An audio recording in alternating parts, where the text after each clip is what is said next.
This is Van Electric Ghost, and we're live on the air with Mary Snyder.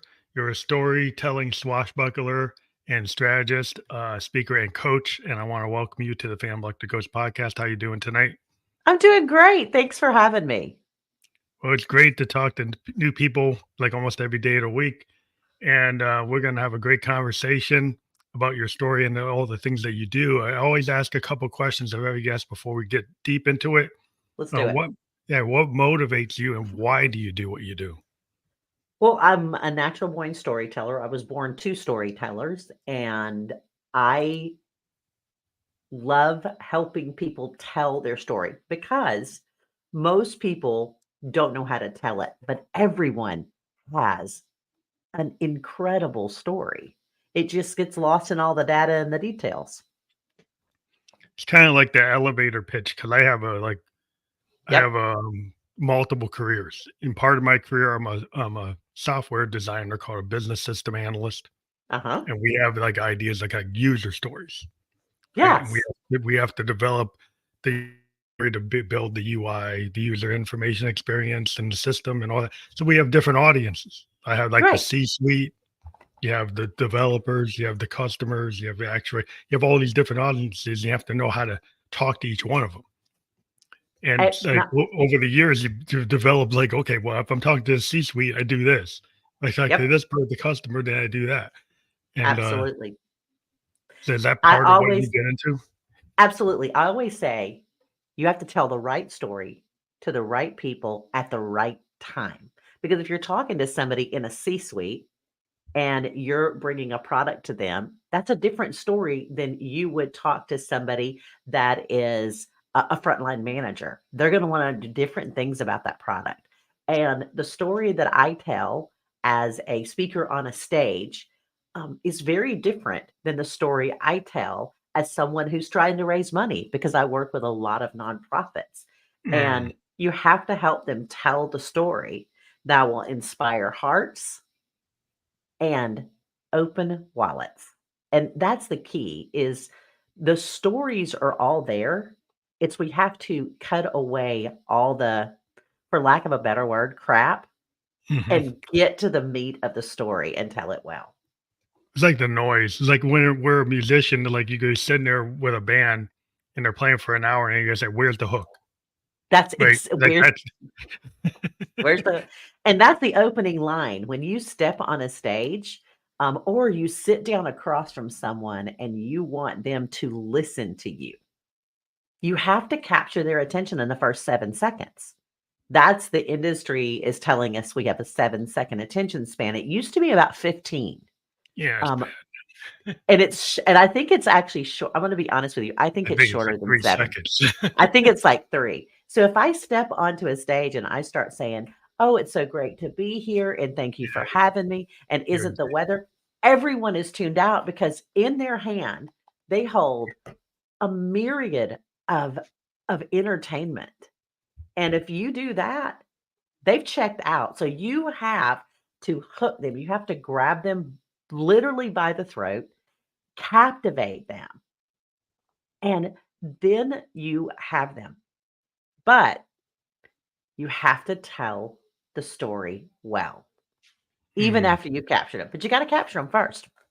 Well, it's like when I talk to a lot of authors in this Mm, age where, you yes. got the 9 second, 30 second thing.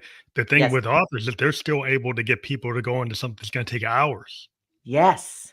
And I always find that fascinating because musicians, we've kind of run into the problem where, we used to be album oriented. Now we're just Yes. playlist single oriented. But a lot of us still yearn for the album and we still Oh, yeah. write in terms of like albums. Yes. But the customers or the audience aren't really into that. We have to kind of Mm-mm. force them into it, and, Yes. it's not ideal, and so I always enjoy talking to authors because they're able to hook people and get them to stay into something for hours, if not days. Yes, and I love you said albums because I mean, I grew up with albums like vinyl. So I'm really showing my age, but Yeah. I loved album covers and album liners. I just don't think that the people today know what they're missing Mhm. because the cover art on, It's just I'm a child amazing. of the '80s, it was amazing. Even Um, like I'm a child of the '70s, like Led oh, Zeppelin yeah. covers.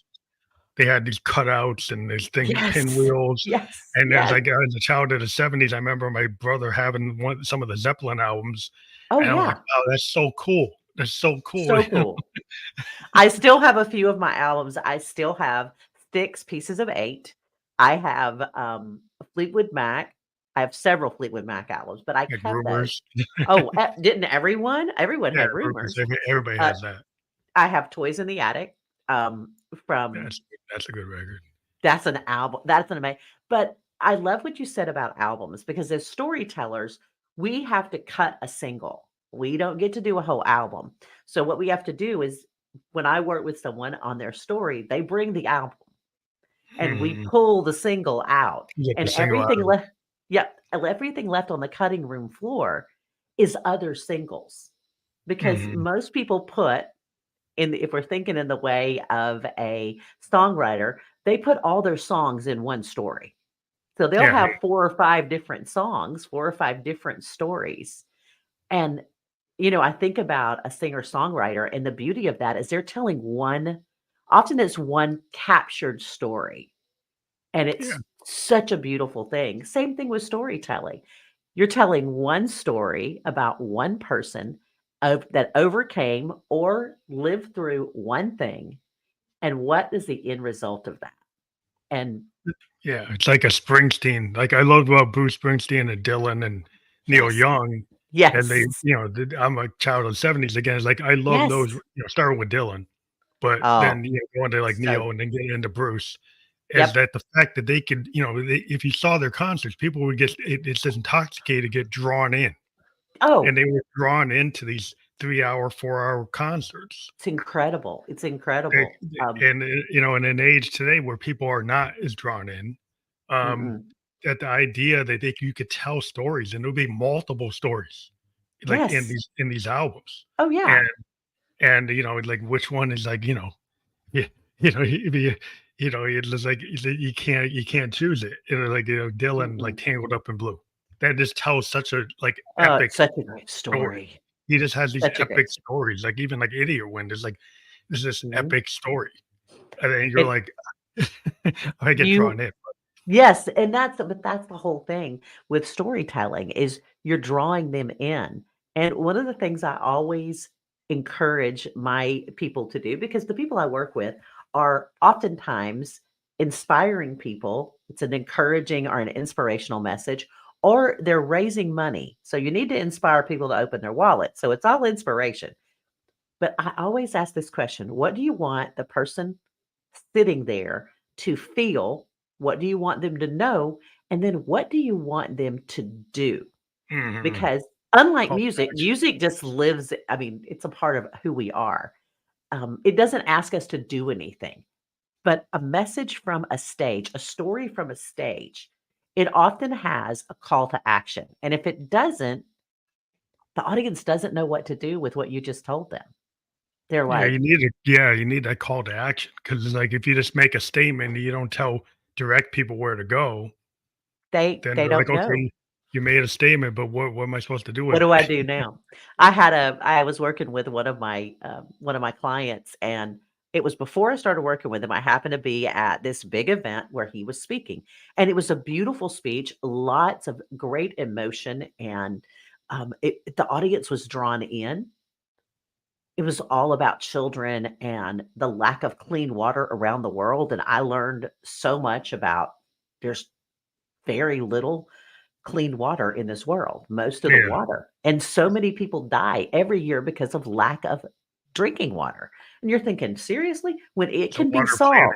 planet. We have a Yes, water planet and there's no we water. have a and the water's bad. This can be solved with a $50 filter and will give people water, clean water for 10 years. So he's telling this passionate story and we're all in it. And then he just kind of stops. And you could feel the energy in the room was like, well, what do you want us to do? But by then he had gone on to another story and left us standing there. And on that one, they It's didn't, like, give you were like, "Okay, well, you can help support this is yeah, people for and $50. go in here and put it up on the Absolutely. board and maybe give Yes. them the link or." Yes, handing out but something. flyers or We did, we worked together the next year, and we did land the plane the next year, you'll be happy to know, with a very simple for $50, you can provide a family with clean water for that will last for 10 years. One $50 donation for $500, and we raised more money than they'd ever raised because he told people what to do.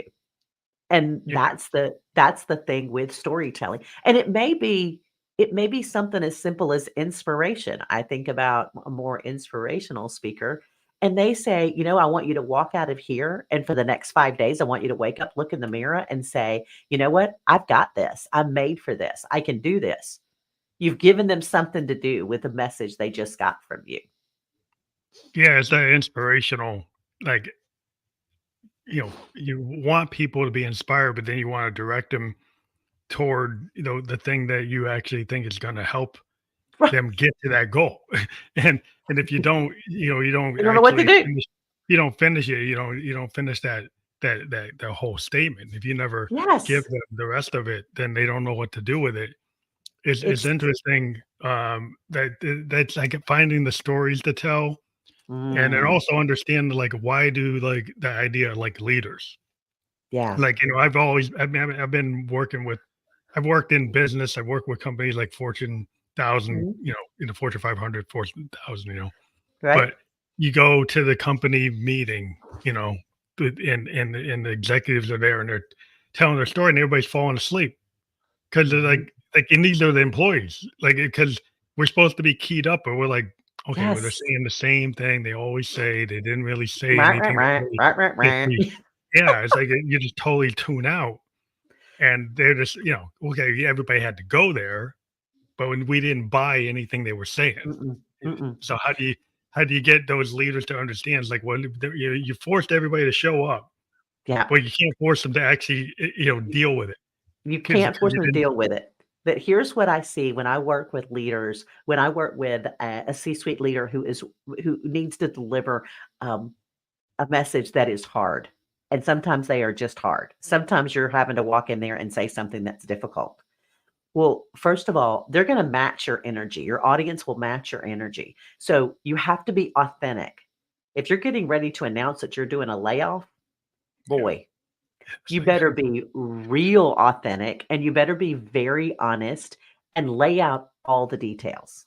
Don't leave anything up for, like, chance, like, we'll figure out what we're gonna do next. No, we're gonna do A, B, C, and D, and here are the dates for that. Here's date 1, date 2, mm, date 3, and date 4, and you lay it out, and if you're coming in and you've got some great news, do not deliver it like this. "So here's the great news."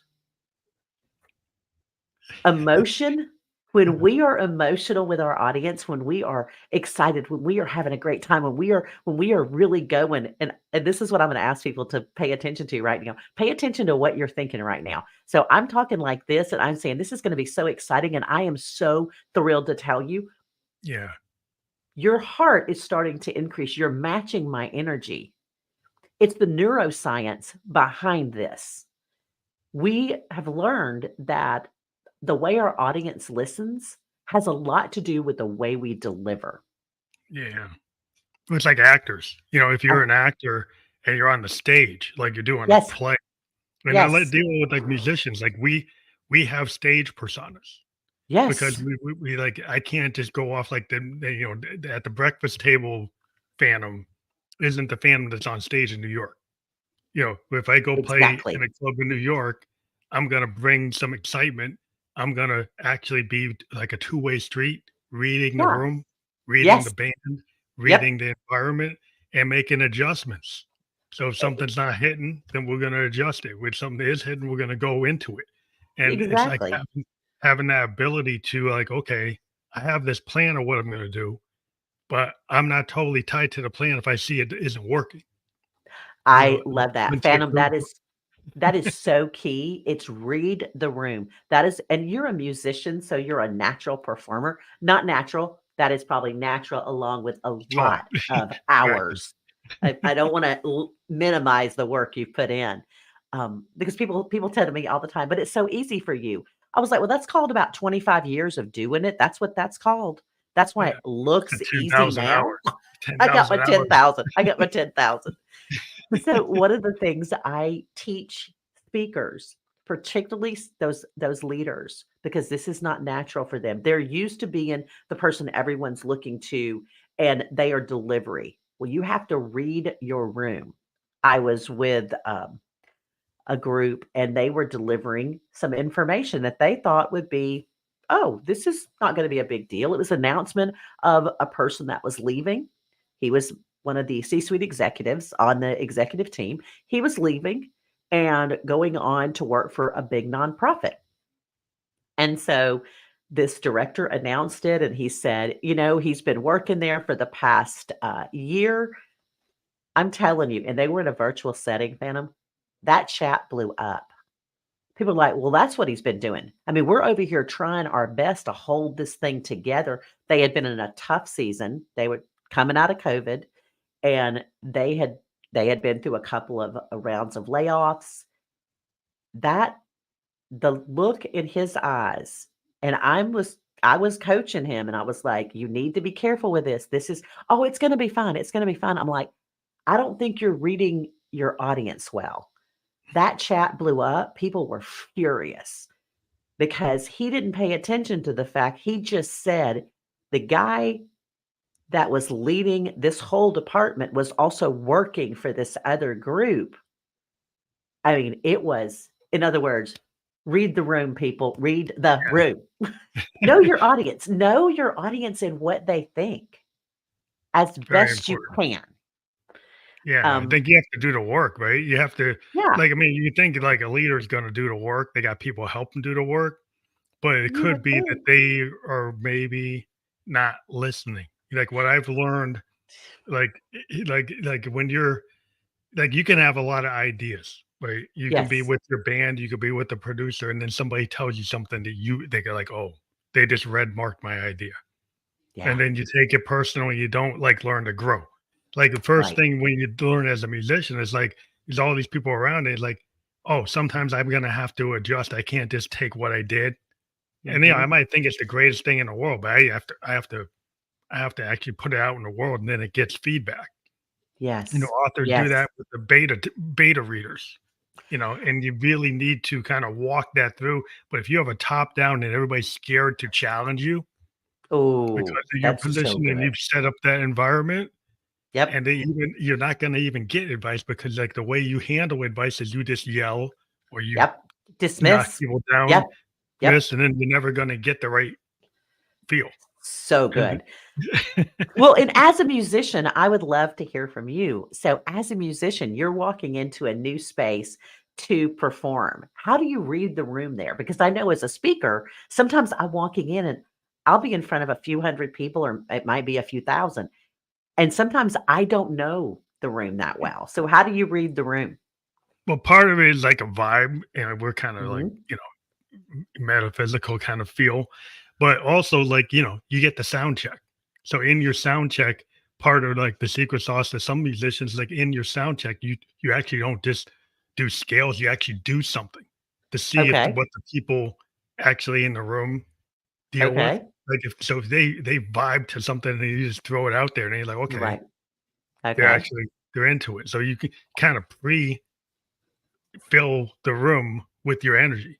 I You love can that. kinda I love that. so if you do that, then you get initial feedback. So, okay, well, this is gonna work, right? I know what to do. It's like if we hit it with this kinda energy, they're Yep. gonna respond. And so, Yep. it's kinda different vibe. Like if you're in Tokyo, the Yep. audiences there tend to be so polite that you can't even read them Really? after the performance. Like you could be Oh, in the middle of the performance, they won't clap, they won't make any noise until you get to the end. And so oh you're my sitting there and goodness. you're like, "Oh, I don't know how these people are reading it," but they love it. And at the end, they like but a lot of musicians, we deal with like immediate feedback. And if we don't Yeah. feel we're We getting clap. it, Yeah. we hear the whistles, we hear people saying, yeah, and they're like waving, they're Yep. throwing candles up, Yep. throwing the lighters up, Yep. and then you know you're hitting. But if you got people who are so polite that they won't do it, They just sit there. it's like you're online. It's like you're like trying to do Oh, it like a live cast from your house, and you don't oh, know if people are hitting. You don't know if they're paying attention, and you don't know if they care. You know, That what they was like. I will be honest with you, that was the hardest part because I am an in-person. I love to be with a live audience. That's my jam. So, COVID took everything offline. I was touring, I was emceeing tours, and I started doing the in-person, the online stuff, and I'm telling you, it was a struggle at first. It was a struggle, and, the more I leaned into it and then you hear the feedback later, Mhm. but it's not that, and Immediate. it's that immediate, and when you have somebody who's used to live performance, storytelling, music, poetry, whatever your thing is, it's really difficult. Comedy, I mean, I think about the comedians, and Yeah, that they they can turn really around. struggle. Well, they can turn it around quick, 'cause, like, when they Yeah. know when something bombs, Oh, and then yeah. it's kinda like this idea of, like the happy accident, Mhm. like in our business, like in the music, a lot of times we can have all this stuff in the bars all planned out, Right. but it's usually a lot of times what we find is this, like, there is the unplanned moments that we happen to put the record on that Yep. end up be the most magical, best thing we ever thought of. Not that we don't do our practice, but it's usually Yep. the something that like somebody hits a chord that's not expected. Instead of Exactly. restarting the thing, the other guy You're right. responds to it and does something that would go with it, Mhm. but it wasn't planned on. Right. Unplanned things. And those things, that's what comes from that type of work. And so if you can put yourself into that kind of window where you're like in the moment Mhm. and you're not and you're willing to kind of take what the universe gives you, but it's always sounds foo-foo, but but that's what it is. No, It's it's not that you don't and have your experience, but you yeah. take it, you take it, You take it take it as and roll with it. As a speaker, one of the things I continually struggle against is recitation because people want to write a speech and stand up and deliver it.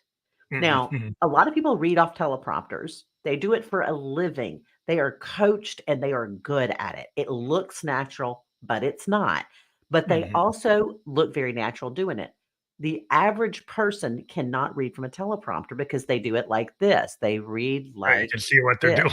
doing. And it's awful. So I consistently coach my leaders, speakers, fundraisers to learn and know how they're going to open. What is the first words are coming out of your mouth? And you know exactly what you're going to say to close and land that plane. All that stuff in the middle, that's jazz. It may go Yeah, this it's way, like it may it's go that harmonic, way. it's fusion. Yeah, You it's like fusion jazz. Like, you it have a is. structure. You have Yeah, you can structure. yeah, you can kind of riff in the middle of the structure, and it You can have to change, like, riff. yeah, your solo can be different, like, how you like, you might have your opening, you might have your ending, you might have your key, Right. like, here's Right. my hook, and the Yes. hook, maybe you may have variations of that hook, but you stay pretty tight You on the stay hook, close to it. And and your that's intro the might be key. kinda pre-planned and your outro, Yep. but You know your intro and your outro, and from a storytelling perspective, you know how to hook them and you know how to land it. And I typically tell people you need to have 3 pillars in the middle. 3 pillars are your story. It's, mhm, who one person, what did and I've working with a nonprofit, if what did they overcome because of the work you do? So what were they like before? Maybe that was dirty water, sickness, illness, disease. You come in, now there's clean water. Clean water, they can go to school, they're thriving, everything's doing well.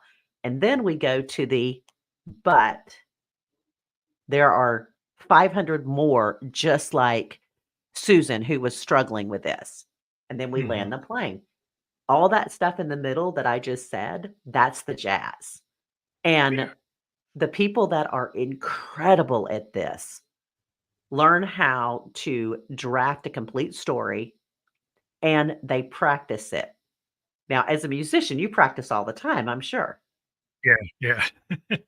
Yeah, So, but speakers tend to think they can write a speech and and just then they read it, can walk onto a platform, just lay read it. down a binder and present it, and it sounds exactly Oh, like well, they are reading. that's probably why it falls flat, right? Because, like, Exactly. well, I think it's the idea or that vulnerability is the big thing, like, in the Ooh, creativity. Yes. where we always try to I tell when I'm producing, as somebody will come in with this like demo and it's all there, and Mhm. that's fine. And I said, well, that's good that you have that, but let's play with it. And then they Mm. kind of get what they get a little nervous because like, oh, this is it's like it's here. Like, why can't we do? No, because like what I want to do is I want to see what you do, Yeah. and when you just riff it, Yeah. and then I want to see it. Do you like you're going to go on stage, right? You should be able to kind of just play it, right? You should be Right. because you've been probably you're a musician, so I trust that you just go out here and play it and then feel Yeah. it, right? So if you go and you start to riff it, then you actually start to really know it.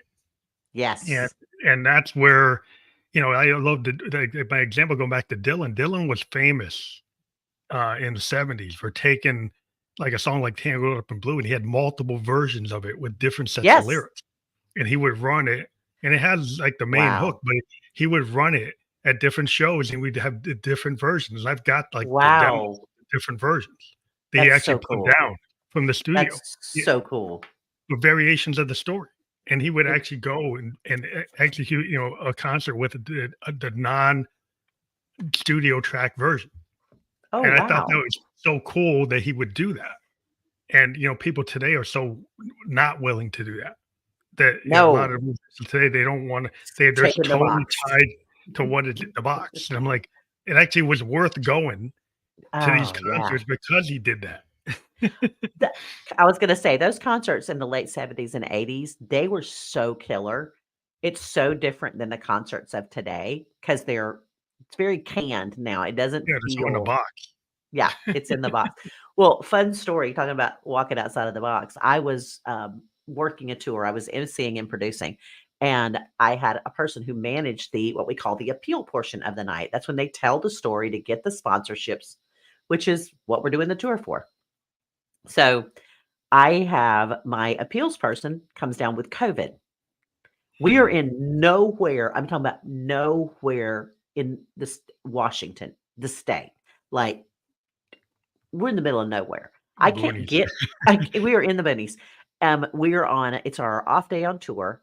I can't get anyone to meet us because we're going up to I think we're going to Portland or somewhere on the in the Pacific Northwest. I don't have anybody on the roster. So I worked for a very large, big nonprofit. And we're looking and finally I'm talking to my boss and I said, he goes, you can do it. And I said, well, I'm rusty. I don't do this anymore. I had less than 24 hours to create an appeal, to tell the story, and I haven't done it in 4 years, so I was incredibly rusty, but I did what I tell people to do. I literally practiced starting that night. I practiced, I wrote it out, I started saying it. If everybody went to bed, I had to shut up. Um, but I listened to it because I had recorded it, so I listened to it over Mhm. and over. Next morning, I get up, I literally walk the parking lot for hours, and I did that 20-minute speech over and over. So when I stepped on the stage that night, it just was natural. It You're because natural, yeah. You it's like you rehearsed. said, I had rehearsed, I had riffed the whole thing because I would do it this way, and then I would do it that way, and I would play with it, and I did it for the next 6 nights on tour. Um, and every time I did it, it was different. And Yeah, even my production that's guys were okay. like, "You That's what never do I the think same thing."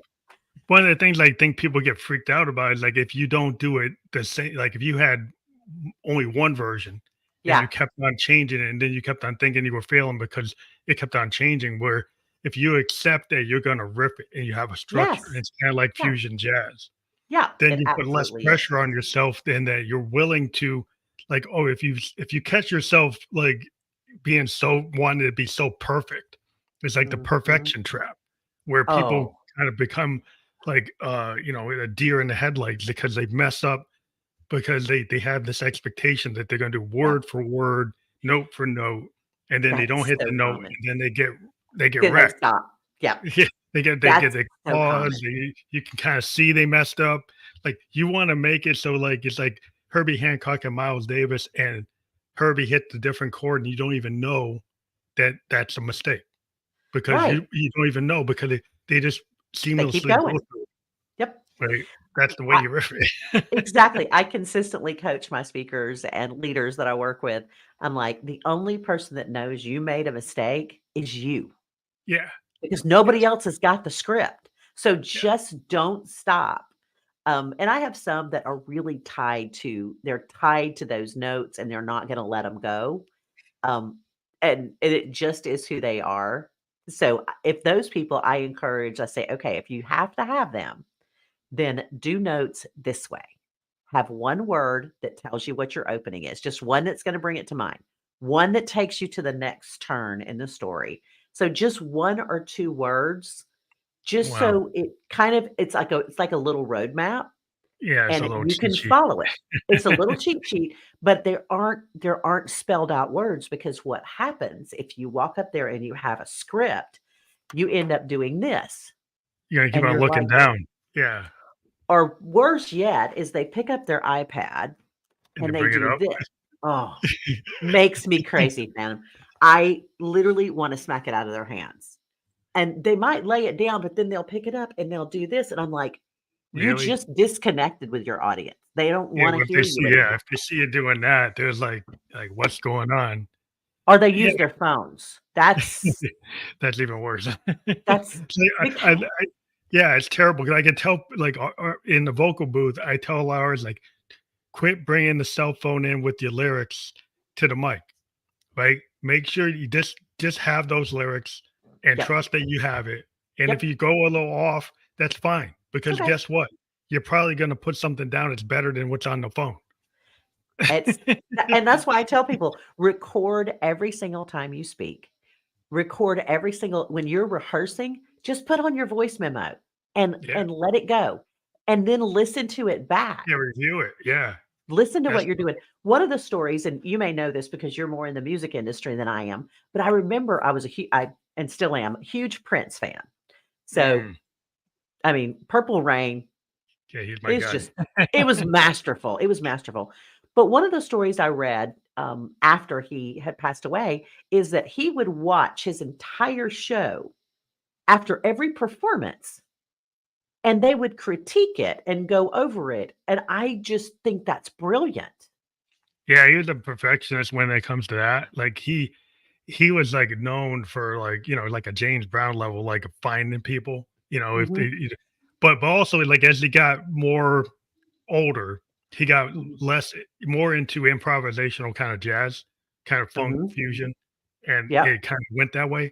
But at the beginning, he was really kind of note for note. He like really get the guys really. into Mhm. being a note for note, right? But then he started realizing, like, 'cause he loved Miles Davis, like they knew Yes. each other, and he Oh, started to understand. I think probably after talking to Miles that that's not actually how you do music. Like how you do music is like the songs evolve if you're willing to like let them go yeah, oh, and let yes. them be what they are, and they can be what they are in any moment. And if Mm. you talk to like people who do Coltrane, Hancock, and Oh, Davis and Monk, they're all kind of going, yeah, wow. they knew what they were going to do. They had things they composed, but they were willing to open it up, and that's why people love to go to these live performances of these great musicians and go Yeah, listen to them because they yeah. are unique moments in time that are not just like today. You get people show up in a concert and the song is the same as the song that's on the master. Word for word. It's a It's word for word. Yeah, all the backing tracks is all the same. Like I could same have the same. just listened to it on a CD or on Yeah, my phone. yeah, same thing, and probably been a little cheaper, you know? Yeah. Um, I live near Nashville. I live in the Birmingham, Alabama area, but a couple of hours from Nashville, and there's the Bluebird Cafe.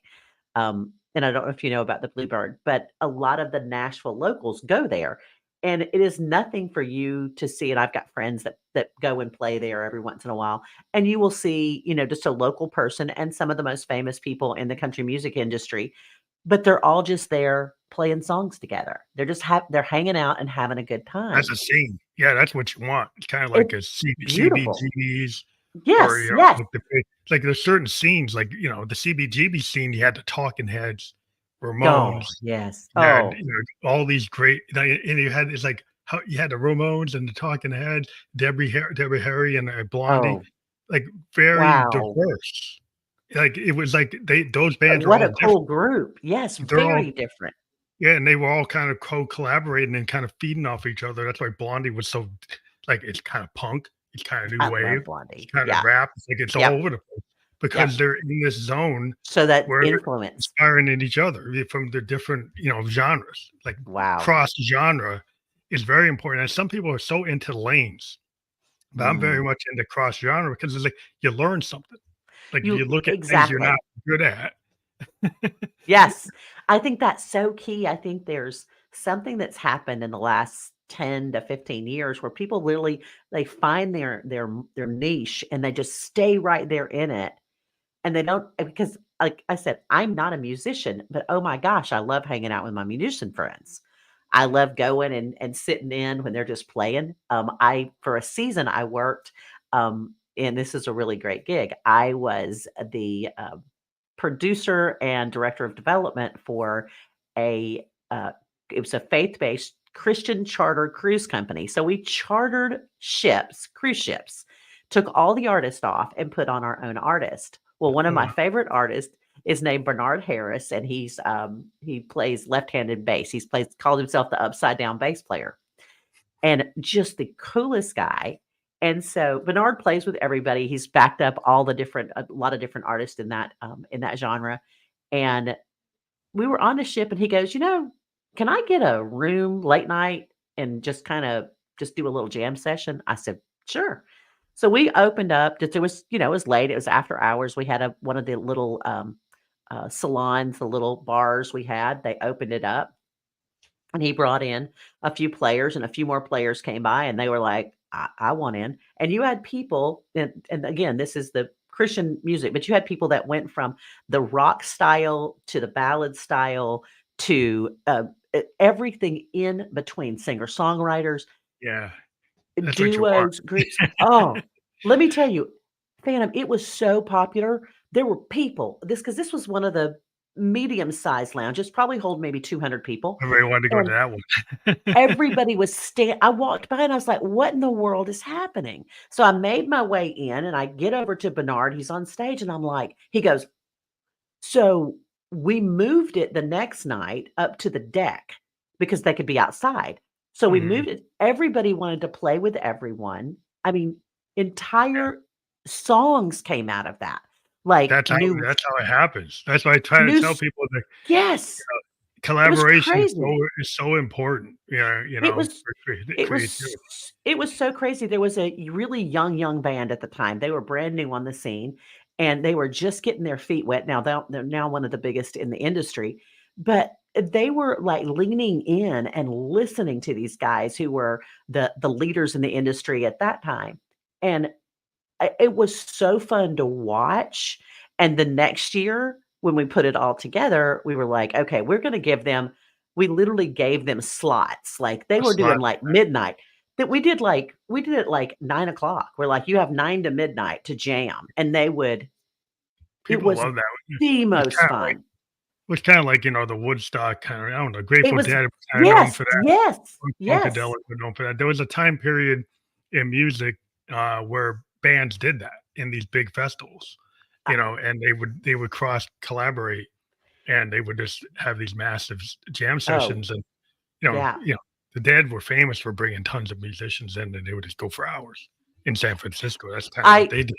Listen, I love that. My daughter, who is a young adult, I was recently she lives north of me, and I was recently with her, and we were traveling, and I noticed I said, "Where did you get that sticker?" She had a sticker on her water bottle. It was a Grateful Dead sticker, and she goes, "Oh, they had a Grateful Dead night at the hockey thing or soccer thing." I said, "A People were Grateful into Dead night?" And she goes, "Yeah." And she goes, "Have you ever heard of them?" Yeah, well, Like, that was they yeah. were a thing back in the day. They were a thing, I was but like, it's just "Yes." what's So important, fun. I think the audience got captured by something Yes, maybe that was unexpected, and I think completely unexpected. a lot of times people will spend so much time trying to give everybody something that everybody's got, like, everybody on the net is running a cat video, right? Yep, Because the cat video gets a they million hit. views, They hit. and so but it's like so you do variations on it, say, but the question is, like, is that authentic? Is that really what you wanted to say, or you just Yeah, want to jump on the trend? So, like, yeah, are you trying to be the trend? Like, if you're running a company, are you trying to be with your competitor, or are you trying to show what you is your secret sauce? your So, you're gonna uniqueness. go just Yeah, replicate what this other company's doing and put out right. the next, like, you know, widget with this, it's the same Absolutely, widget. Like, are you actually gonna absolutely. do something new? Doing something fresh. I was meeting with one of my speakers today, and I had a coaching call with her, and she really has this really great message, but she loves this holistic living. So she's telling me this, and I'm like, "Girl, that merge those 2 things together and be," because individually those 2 things are very on trend. But when Mhm. she blends the 2, Doing she something becomes different. this very different, unique voice, this very authentic voice. And she's not trying to pigeonhole into one or the other. And I think what I see as a storyteller and as a speaker coach is people try to get in a lane, like you said, and they won't get out of the lane. So they're Yeah. stuck and They they kinda become this one note, not Well, people interesting. think there's a lot of people who say that's what you're supposed to do, right? I have Oh, people yeah. tell me with this podcast, if you started with singer-songwriters, you stay with singer-songwriters. Yep. Yep. And, that wasn't the growth move because Right. what was going on is like, musicians were having a hard time certain in 2020, Oh, and I had to move into other areas. Not that yeah. we still don't talk to them, but by expanding my reach. And well, then people say, "Well, what's your show about?" If you're talking to all these different people, within it's too confusing. It's like, no, there's a thread. I'm Right. talking to creative people. All human beings are creative. Yeah. So then that means that you have this wide group of people, and you won't run out of people to talk to, right? But if you're in your niche, and I only talk to punk rockers, Yep. eventually I'm It's too gonna run small. out of hip You're punk gonna rockers. Yeah, because there's a supply.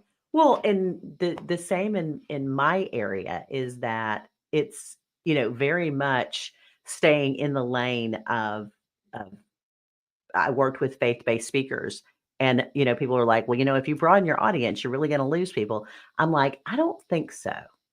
And I didn't. I mean, I work with leaders and fundraisers and nonprofits and, C-suite and a little bit of everything. I Mhm. still have a really strong voice in the faith-based speakers, but I want to open up and because storytelling is universal. And I love that you say everyone is creative because I spent the first, probably better part of my life considering myself not creative because I didn't make music. Yeah. Well, I think And it's like then, sparks in everybody, and they don't yeah, realize like what they you're don't doing. see it. Like what you're when you find a method, a ideology, if you've developed like Yep.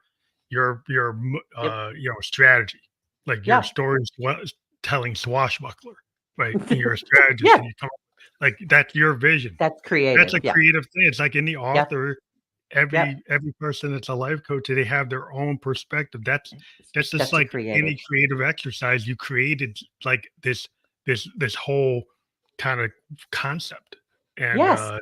and if you create concepts and you execute them, no matter what, I mean, athletes do it. They create certain moves, Yep. certain techniques, and Yep. it's like they're just as creative as any musician. They Abs create like a riff on a bass. It's like you Oh, riff yeah. Magic Johnson, like the way he did something, or Larry Oh, Bird. Yeah, listen, they all had their own thing. I am not a sports person. I do love college football. That's my only sports thing. But watching athletes on a because football is not it's not poetry in motion. And sometimes they will do Sometimes amazing it things. can't be. Sometimes, but watching basketball, There's a lot I of mean, moves.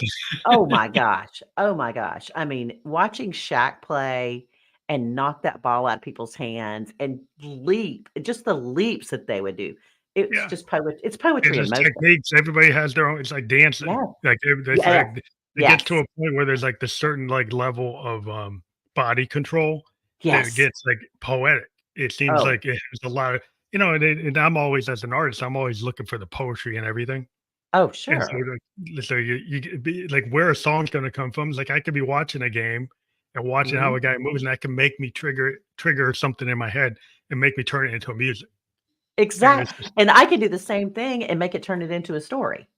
yeah, that's how And it is. it's just how the creative work and, like, I have a dear friend who is this incredible cook, and she just like and my husband, he will take, like, things and put them together, and I'm like, "Wow, I would have never thought of doing that." But it's this creative brain, and that's the way it manifests in them is through food. Yeah, And yeah, I'm cooks are super creative, chefs oh, are like they're they're, incredible. artists, like, always get lined into, chefs 'cause the same kinda headspace. Yeah. There's a lot of experimentation. There's Mhm. a lot of people they're willing to the best chefs are always kinda pushing. They're crossing things, crossing Pushing different the types, envelope.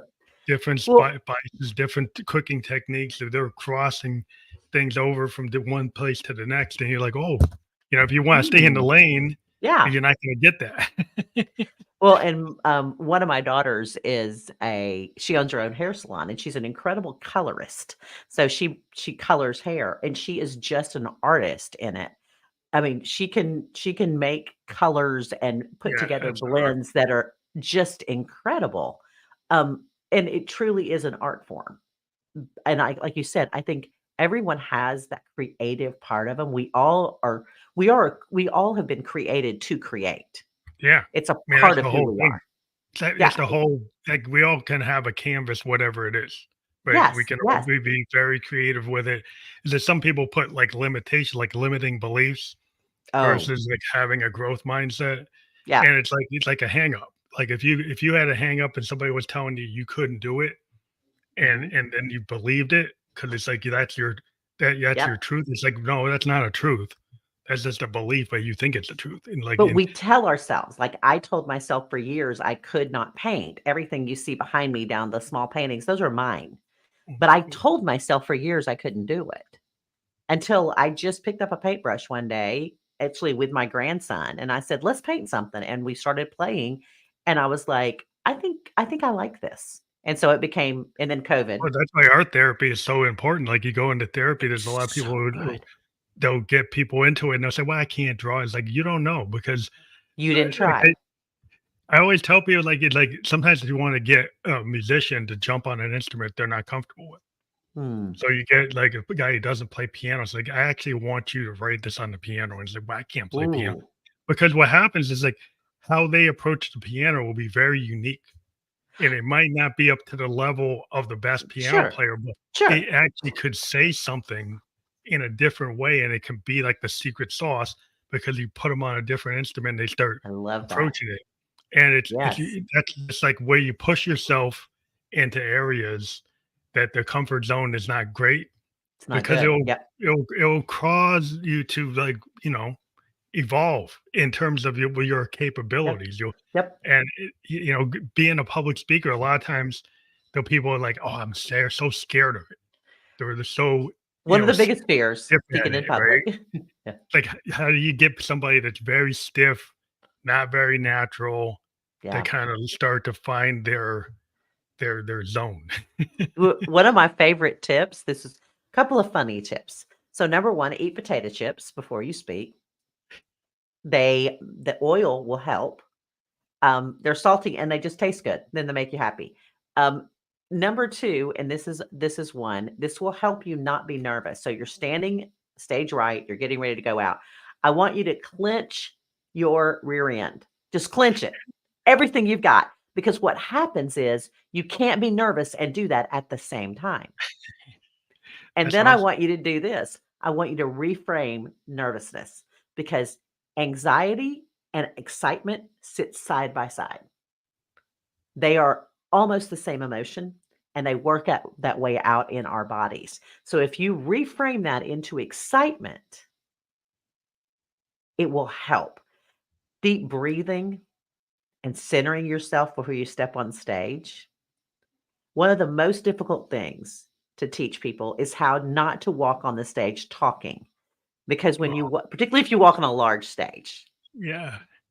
because everyone's staring at you, well, that's okay. Let them stare. Walk on, stand on in the middle of the room, plant your feet, take a deep breath in, pause, and then launch right into that captivating hook, that intriguing question. If you don't have a captivating hook, ask a really startling question around your topic. Announce a statistic that's going to make everyone gasp. But then you Mhm. have to do this. You have to pause. And there's a reason for it. Number one is they have to absorb that. Oh, that's good. That's key. That's And smart. if you don't let them absorb it, you're going to move on to the next thing. I tell a story about having a brain aneurysm because I had a brain aneurysm. And if I don't pause after I tell people that I was diagnosed, that I got a phone call that said I have a brain aneurysm, beat, beat, beat, then I say something funny. And the reason I say something funny after that is because right then their energy just went, oh my gosh. And they're Mhm. terrified for me. And then I remind them that I did not die. And then You're they okay because laugh. you get to Yeah. laugh. Yeah. And then they laugh.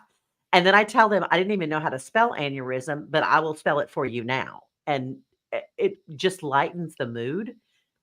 What I'm doing there is I'm taking them on an emotional journey. The pause, actually, in our brains, when there is silence in our brains, we think and process deeper. Yeah. So That's if you important. are someone, if you're trying to raise money and you want people to join your cause, and you just say, over 10,000 children died last year due to lack of clean drinking water. I don't know if that's a right statistic. Don't quote me. Mm. But after I say that, I'm going to pause. Or every night in this country, you know, 8,000 children go to bed hungry, or it's probably way more than that. Every week in this country, 8,000 children go into foster care. I have to pause right there because I want you to think and process That's real process. deep. And But then I'm going to take you through the story. But I want you to process and I want you to engage with me emotionally and match emotions. Like, and I tell my speakers that have really hard stories, like maybe they have a story of something horrible that happened to them. I said, if you don't take people out of that and let them breathe, they're going to walk away just depressed and overwhelmed. And you don't want that. You don't, most people don't want people to walk away just feeling downtrodden after they've heard no, them no, speak. that's not the way. Not, You wanna that's not be the goal. Not the goal. yeah, it's very important because a lot of times, like, in music, like, a lot of people wanna fill the space, Yeah. and what we've learned is, like, the silence between the notes Ooh, is really key and yes. actually having breaks, but we live in an age where so many people are trying to fill up the sound and then hit Yes. people in that first 3, 7 seconds, whatever, Yeah. and what happens is, like, then they don't have traditional song structure. They Right. don't have intros, they don't have crescendos, decrescendos, they don't have any variety. Right. They'll have just nothing but the hook. The whole It's song is the true. hook, and then it Over and has no over. variation, and it doesn't give time for people to actually process. Mhm. Even in the lyric in the vocal, if you say something really profound, but you keep on just layering vocals, you don't give people time to I'm gonna actually miss it. Yeah. hear it.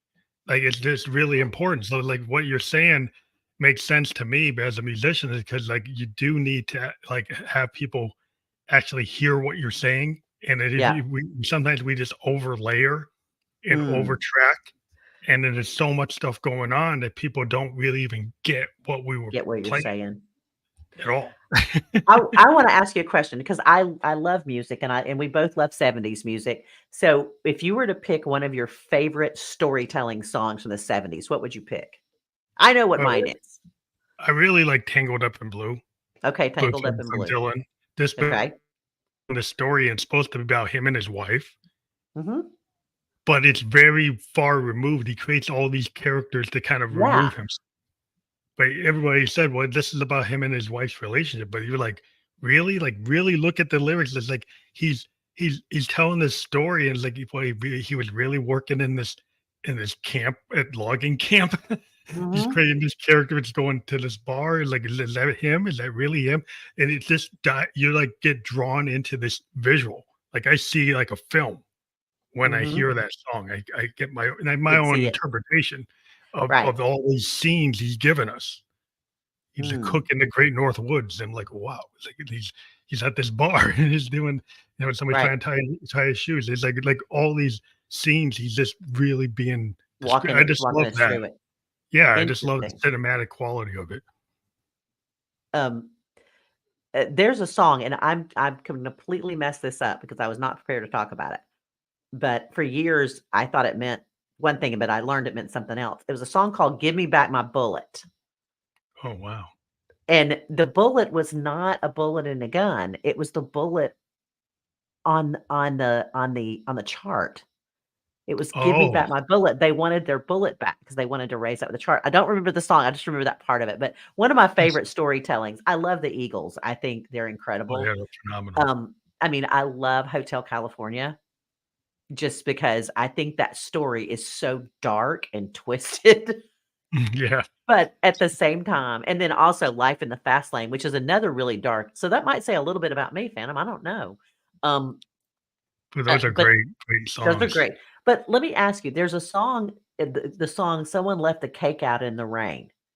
I Oh, don't I don't know what that song I've never known what that I've never researched it, but I've never understood that song. yeah, Like, it's kind of a weird image. it's weird, the imagery is crazy, and I'm thinking, "What are they trying to say?" Every time it I don't know doesn't if they're play trying much to anymore. be, like, unique. I think they're trying to say something that had been said. So Okay, they okay. created this they created, like, they created this image that there's like, well, who leaves the cake out in the rain? The Rain, yeah, that took It so long was to like, make it. Yeah, the whole song is to me is just funny and different and unique, and I'm like, "And what were you saying? What was the point?"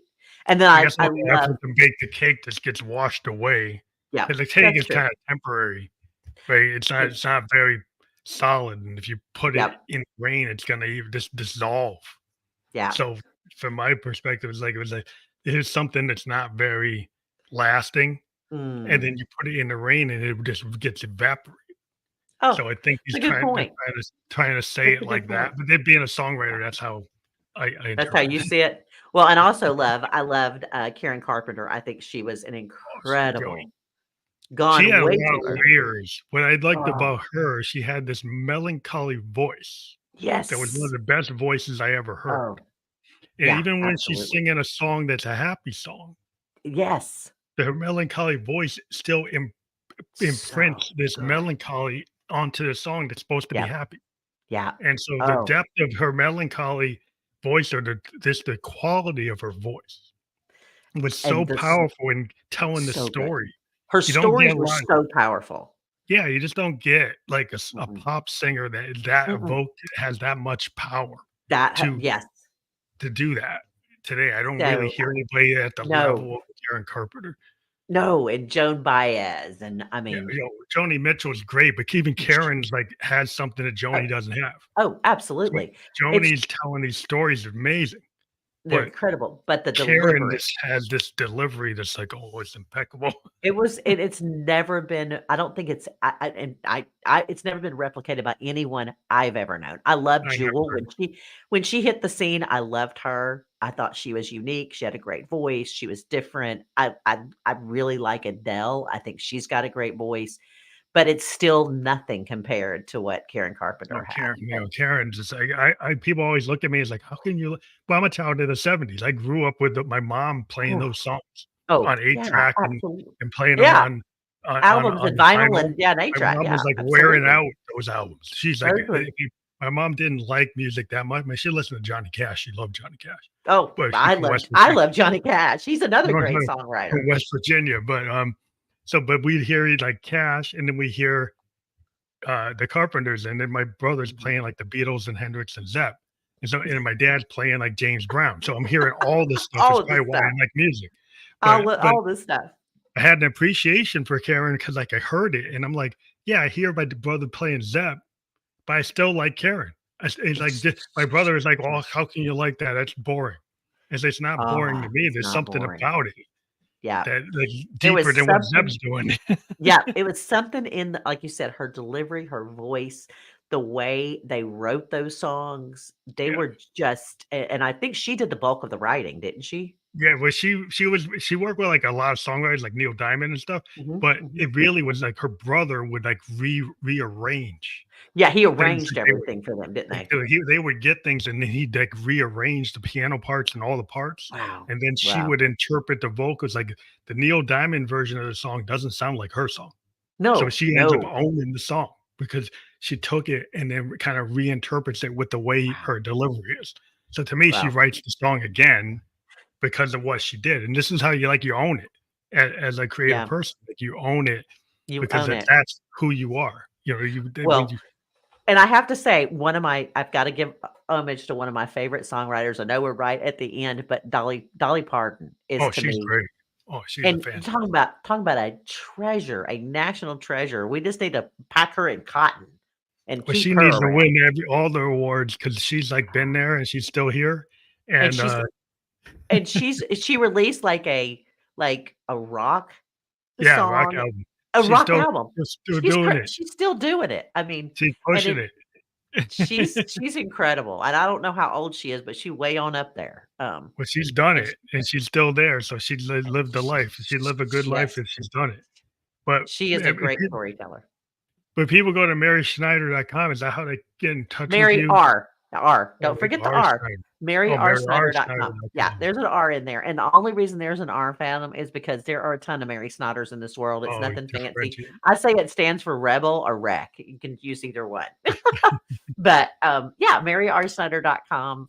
They can find out all about me. My new podcast is launching in, 4 days. Oh, cool. And so, I'll make sure we tag all the stuff under there, under this, and get it out there. But I have loved being here so much. I'll be honest with you, I didn't know how it was gonna go, but oh my gosh, we just like jobbed Oh, on the terrific. storytelling. Yeah, Oh, and the terrific. music. I love that. It was so fun. Thank you so much for having me.